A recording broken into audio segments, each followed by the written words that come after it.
Chapter 8 is increasing return to scale. I already explained, right? In this story of this one. That is modern theory of international trade. And so one of also our textbook is Paul Krugman, isn't it? Right?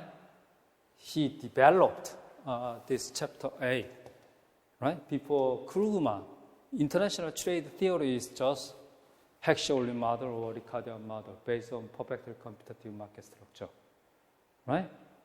But Krugman's thinking is the role of increasing return to scale or something, right? Productivity increase.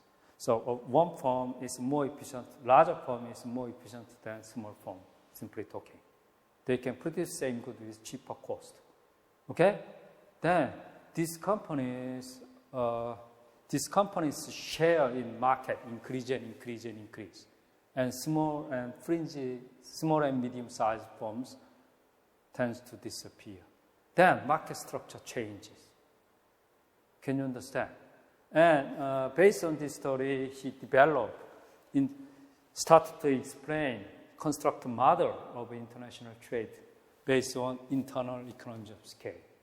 That is contents of chapter 8, and because of Krugman's contribution in international trade like this,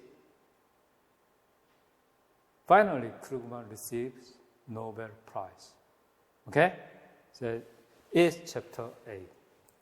Forms in the global economy, exports, decision, blah, blah, blah.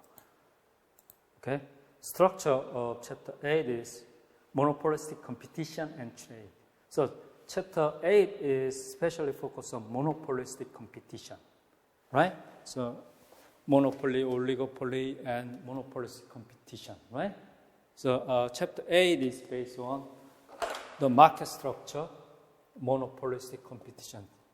This happened because of internal economies of scale. Okay? And section 2 is the significance of intra-industry trade, right? So that is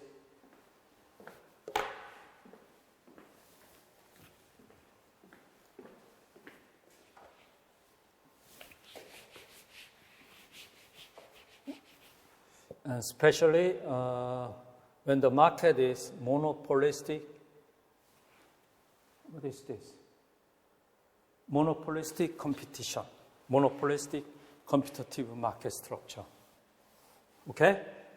That is chapter 8, right? This one. Monopolistic competitive market structure. Anyway, firms production increase, average cost decrease. Okay? So market is not perfectly competitive anymore. Okay? And additional important thing when we're talking about this chapter 8 is intra-industry trade. Intra-industry trade. Think about trade in Heck-Shorley model or Ricardian model. Trade occur between countries, right? So, for example, home country has comparative advantage in Q1 and comparative disadvantage in Q2. Then what happens? Home country export Q1 and import Q2, right? In other words, foreign countries import Q1 and export Q2. That kind of thing happens, right? So, simply talking, there is a Q1 market, then home countries export foreign, right? Q1 exported home to foreign. In other words, Q1 imported by foreign. Home export to Q1, foreign import, right? In Q2 market, what happened? Home import Q2 and foreign export Q1. We said that is inter-industry trade. inter-industry trade. Inter-industry trade. If home export Q1, foreign, right? Foreign import Q1. And into Q2, same thing happen. Right? That is inter-industry trade. But monopolistic competitive market structure, in chapter 7, we can find intra-industry trade. Intra-industry trade means this kind of thing. Right? Still, home has a largely comparative advantage in Q1 production, right? Then home export Q1. But in the same Q1, right, foreign also exports some Q1 to home. We cannot see this kind of example in standard trade model, right? But this happens. For example, home export cars to foreign, right? Then this means foreign imports car from home. But at the same time, foreign exports small amount of car to home. Home import also Q1. Export and import happen in the same industry. That is definition of intra-industry trade. Right? We cannot see this kind of intra-industry trade in standard trade model. But if we look at trade in real world, this kind of thing happen. Okay? For example, Korea exports lots of small and medium-sized cars to European countries. But we also import some Benz or BMW or Ferrari from European countries easily.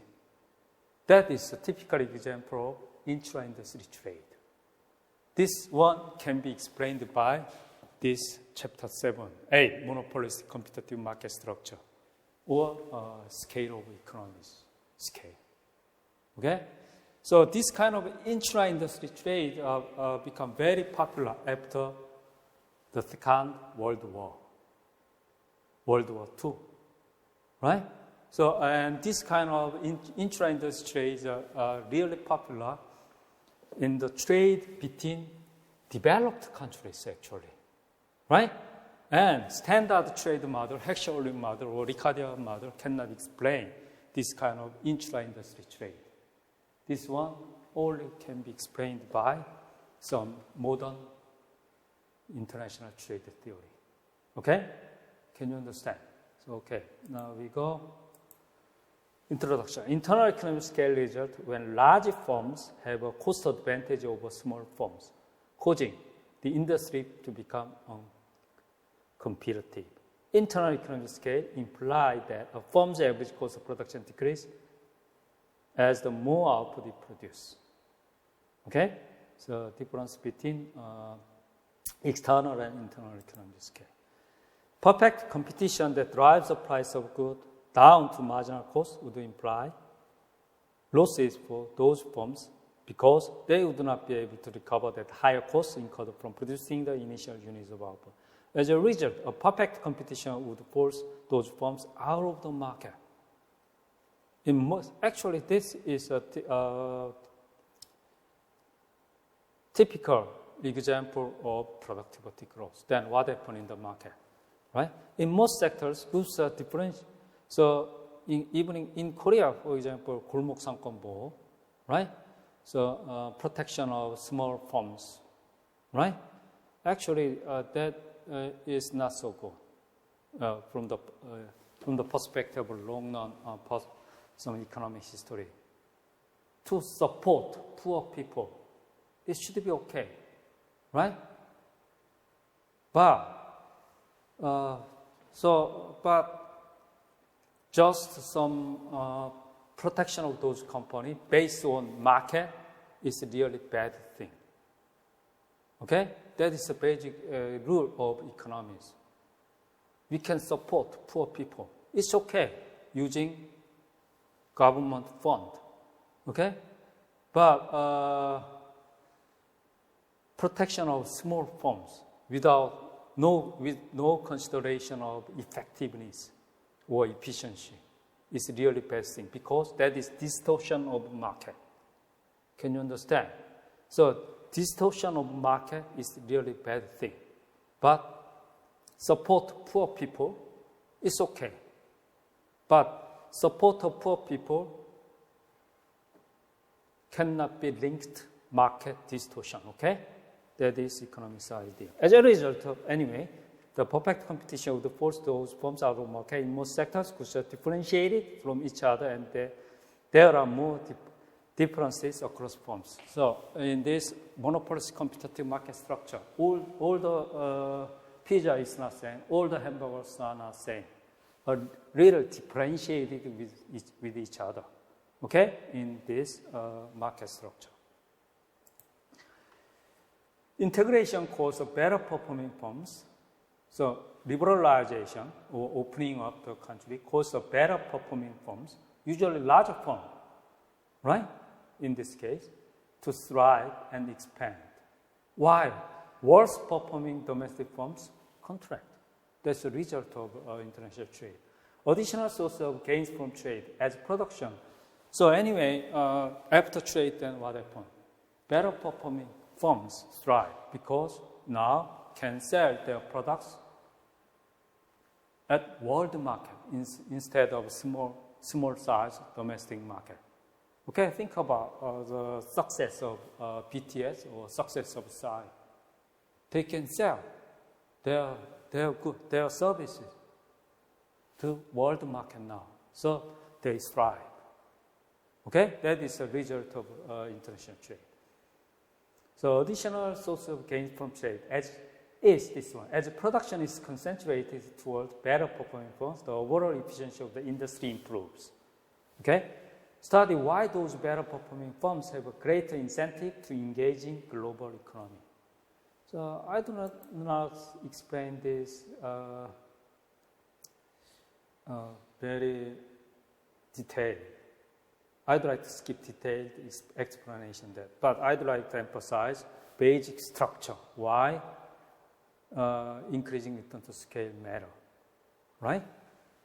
In imperfect competition, firms are aware that they can influence the price of their products and that they can sell more only by reducing their prices.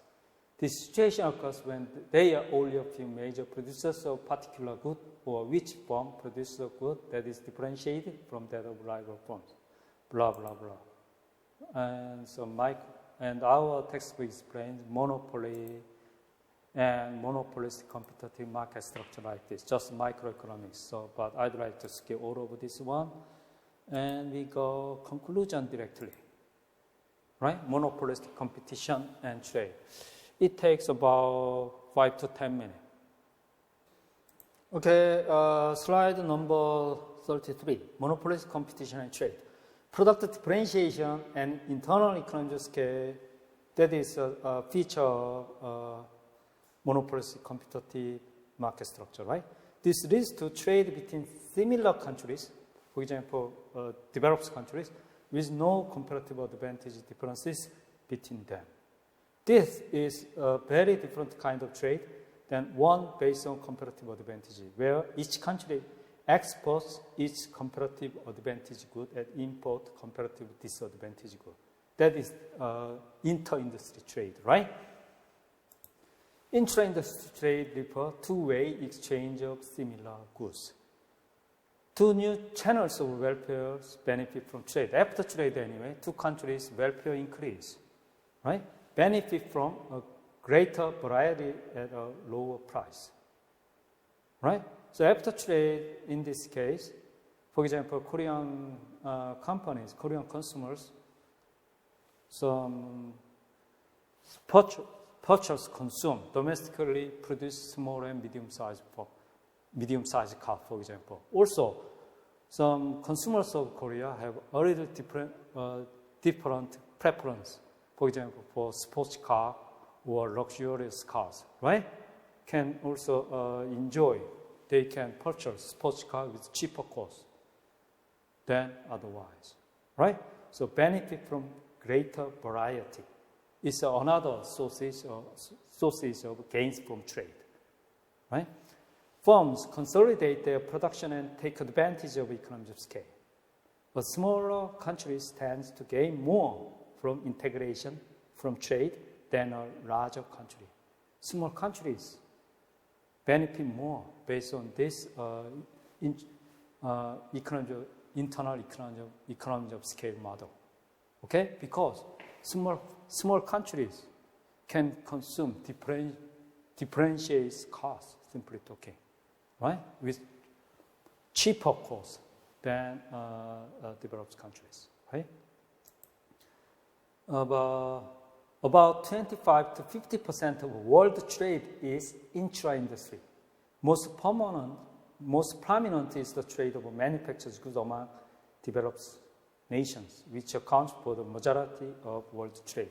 For the U.S. industry that have the most intra-industry trade, such as pharmaceuticals, chemicals, and specialized machinery, require relatively large amounts of skilled labor, technology, and physical capital. In these industries, intra-industry trade are very popular, right? Look at table 8.2 of slide number 36, right? Look at this. The share of intra-industry trade is like this, right? Metal working machinery, inorganic chemical, blah, blah, blah, right? And slide number 37, firms' response to trade. Increased competition tends to hurt worst performing firms or small firms, for example, right? They are forced to exit after liberalization. The best performing firms take the greatest advantage of new sales opportunities and expand the market. I already give an example for this using BTS or PSY, right? When the better performing firms expand and the worst performing ones contract or exit, overall industry performance improves. Overall industry performance improves. Trade and economic integration improve industry performance as much as the discovery of a better technology does. Okay? The impact of increasing return to scale is very similar to the impact of technological change. I already emphasized this. Okay, I'd like to stop here.